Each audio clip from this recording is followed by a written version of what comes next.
welcome back to this channel. I'm Holly, I run the channel, the VI Holly. And yes, this channel is about me and my visual impairment, which stands for VI. I also have cerebral palsy, I have blue eyes, I'm 5'3", and yeah, I am disabled, but I don't let that stop me. And my name's Holly, so welcome if you've not seen this channel before. But basically this channel will entail stuff about me and day-to-day life as a disabled person with a visual impairment and cerebral palsy. Which, if you're wondering what a visual impairment is, a visual impairment can vary from a lot of different types. For me, my visual impairment entails peripheral vision loss, classed as severe peripheral vision loss. Which, peripheral vision, if you're like not wondering what that is, your peripheral vision is your sight if you're looking forward. So you're looking forward, but you can see like 90 degrees each way. That means that you've got really good peripheral vision. If you can see to the sides but not 90 degrees, you've got okay like peripheral vision. But for me, it's a bit like this. So I'm straight on, I'm like that. So like I can see a bit to the right but not hardly anything. So like that to the left. Like out of both eyes, left and right eye, to my left hand side, I have pretty much no peripheral vision, which means that I can't see like pretty much anything on my left hand side unless I'm looking at it. Also, what entails with my my visual impairment is that basically I struggle a lot with sun glare and glare on the board at school, and that can be quite hard as a young person. Like the main one for me, I guess, is copying stuff off the board when the sun's glaring on it and there's like reflection glare on the board, and you can't see off it properly. Some people won't even notice the glare, but as a visually impaired person, you notice that stuff even more, and it just makes it a whole lot like harder. And yeah, that's not great. Another thing that's hard to navigate, I guess, as a VI person would be sun glare. Sun glare's hard for anyone, right? Well, try putting in the mix being VI as well. Like, yeah, I'm thankful that I still have quite good vision straight on. Like, I have like okay vision, so which I'm very grateful for.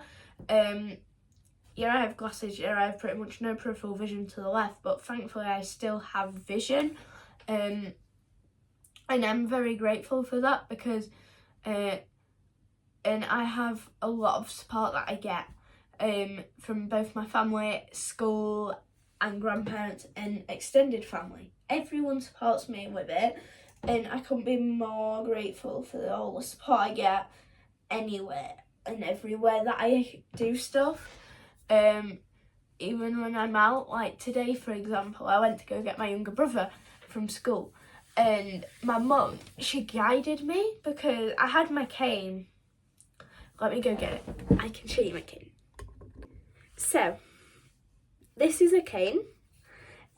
Mine's a black handle, white all the way down from the black handle, and this is the rollerball tip. This bit. So when you're out,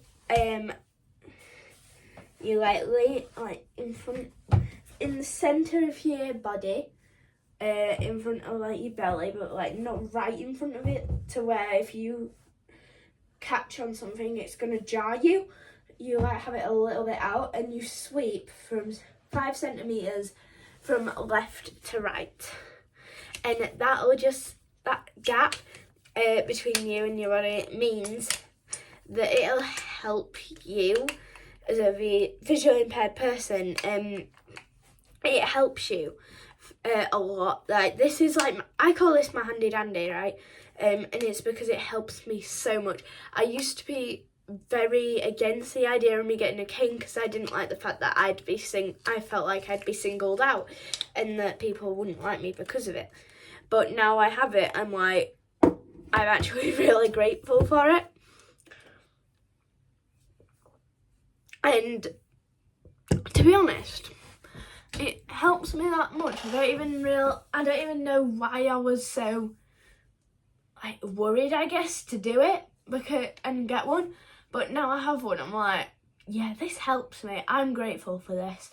And even like out in the shadows today, even with that, it helped a lot. But my mum also guided me, which is like, you link at the elbow, and they walk in a couple steps in front of you, and you follow their steps because you're linked. And basically, she helps me like that. And I'm also using my cane as well, and that's good in sunlight, shadows, anything like that for me.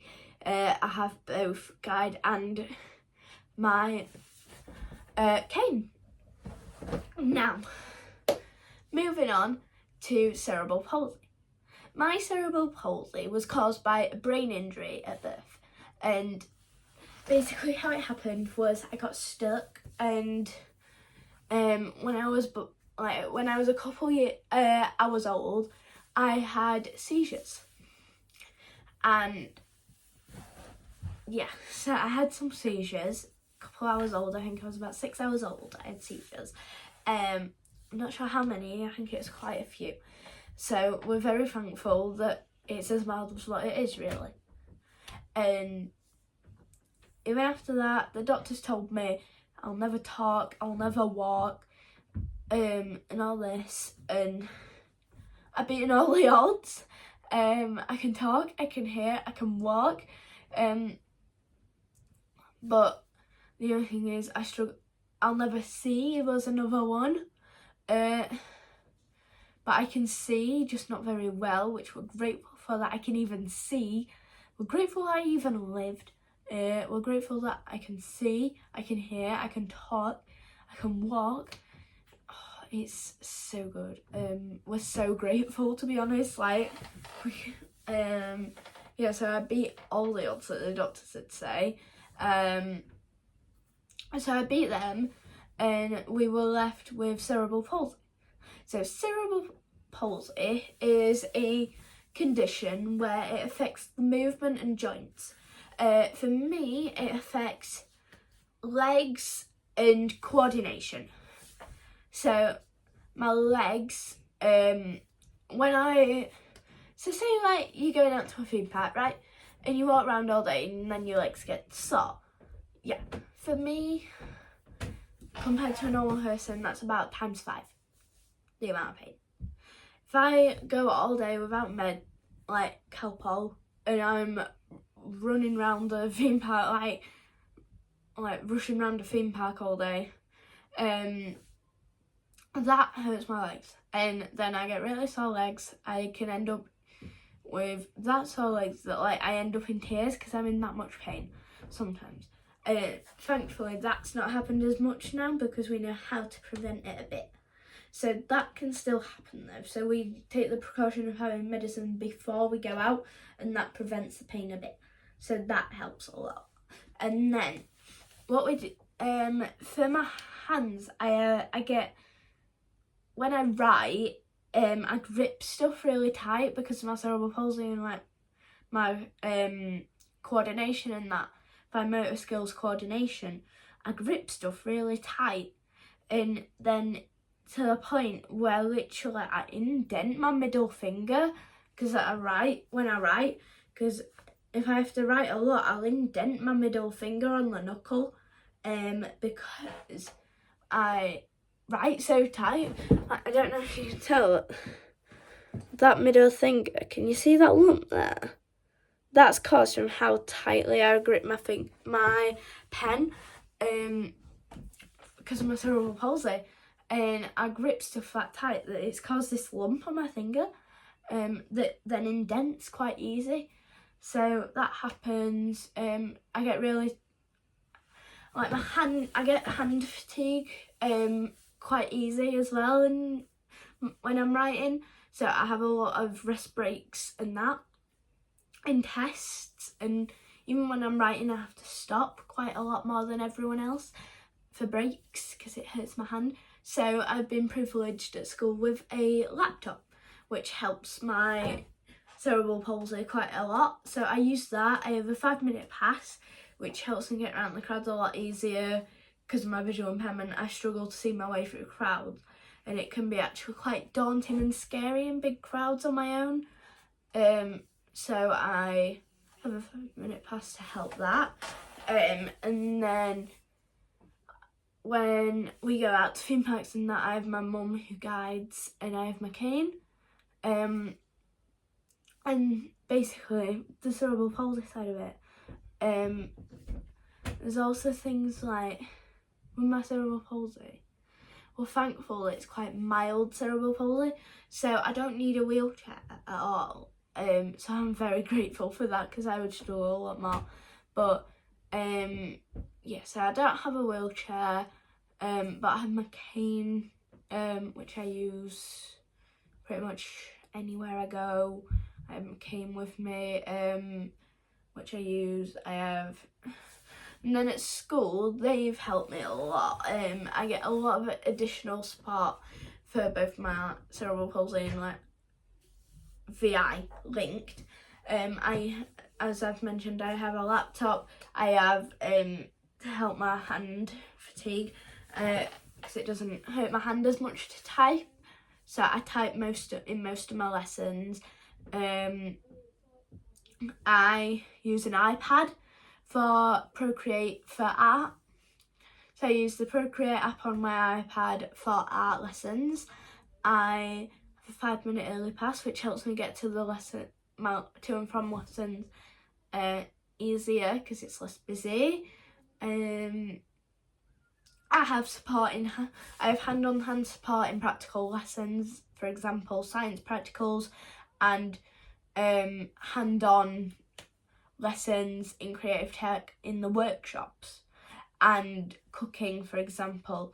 So cooking and workshops and science practicals I have hand-on-hand support for, which is just there because to help me, as I struggle to see some of the equipment.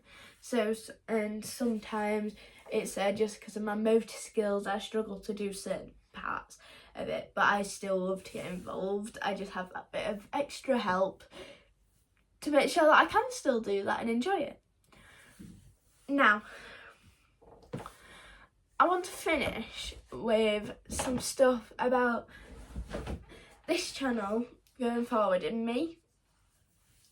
So, basically, a bit about me is that even with my cerebral palsy and visual impairment, I try to not let it bother me at all, and I just get on with life. I just get on with life.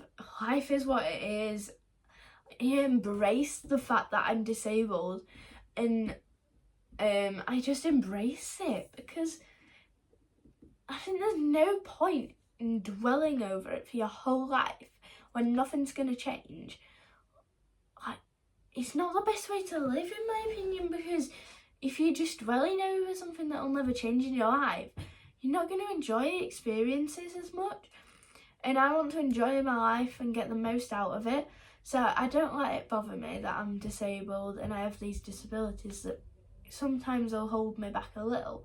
But I try not let them hold me back as much as I can. I fight for everything that I can to help me. And my mum's always there helping me as well, which shout out to her because she is amazing.